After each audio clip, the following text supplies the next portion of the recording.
Hello and welcome to the John Ark Show. Today's episode is part 2 of Murders Are Being Prevented by AI Criminal Surveillance Technology. Before we begin, I want to encourage you to subscribe, like, follow, and comment on the show. Also, I'd like to tell you about a service called HollywoodIsCalling.com. It's a great service that allows you to purchase live phone calls from your favorite celebrities, so check them out.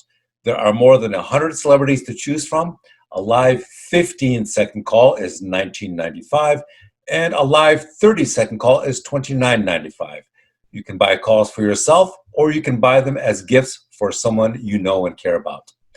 Quite honestly, there is nothing cool than giving a gift like that to yourself or someone else. It's really special. The first time you get a call from a live celebrity, it's very cool.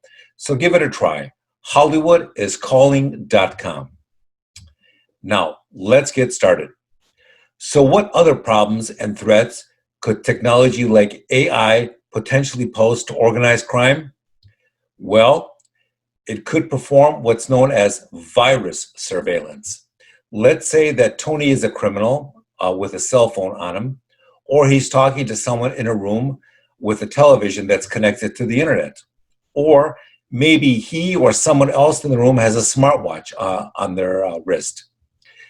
If the AI system wants to survey him, it can begin to record both audio and video from his cell phone or watch or the TV. The AI system can also detect the presence of other phones in the room and transmit what's known as a surveillance virus to them, which will place those other devices under the control of law enforcement. Then, going forward, every suspicious person those new phones or devices come in contact with can also be added to the list of suspicious targets that need to be placed under surveillance, and they too can be infected with the surveillance virus. So you're saying, come on, they can't do all of that without a warrant? Wrong. They don't need a warrant for stuff like this because products you purchase, like cell phones or TVs or internet routers, they all have terms of service which the buyer has agreed to when he purchased them. Those products are already surveying and recording everything that ordinary people say and do all day long wherever they are.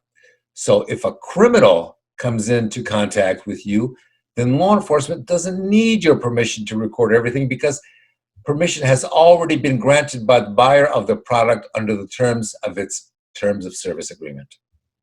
So what other threats does AI technology pose to criminals? Well, in addition to monitoring millions of data streams for millions of criminals and pieces of illicit or stolen property, AI can also use that information to predict the statistical likelihood that someone is about to engage in or perpetrate a crime. Now, unlike the movie Minority Report, where Tom Cruise uses technology to predict a crime before it happens, which is something AI can already do, what this technology can do that is even more impressive is that once a crime has been detected, it can perform what's known as reverse surveillance. And what it does is it goes back from the time and location of the crime, and then it keeps going backwards in time to see everyone who is involved with that location or that activity to track down the criminals involved. This new form of AI reverse surveillance is even more powerful than conventional predictive or wide area surveillance because once a crime has already occurred, then the amount of data, video, and audio signals that the system has to analyze going back in time to track down the criminals is much smaller than would be generated if you were trying to predict a crime in the near future before it happened. Doing that would require and does require a massive amount of data analysis. Here's another interesting element to all of this. AI surveillance technology can be used to prevent murders because criminals now know that when they target a murder victim, they are essentially revealing themselves to the AI system. Once the system detects the threat a murderer may pose, it then elevates its surveillance of both the murder victim, the intended murder victim, and the murderer, and makes it much harder for them to get away with actually committing that crime. This is known as the AI protective shield, and both law enforcement and criminals will use it if they think they're about to get hit, about to get killed, about to get assaulted. If they detect a problem, all they have to do is talk into their phones or look into their phones, and everything they say, everything the phone hears, all of that is immediately uploaded to the AI system and can be used against the individuals who are planning to attack them. Doing this also triggers a connection to all the security cameras in the neighborhood and causes them to begin to highlight whatever they see going on. And then those files are uploaded to law enforcement service as well.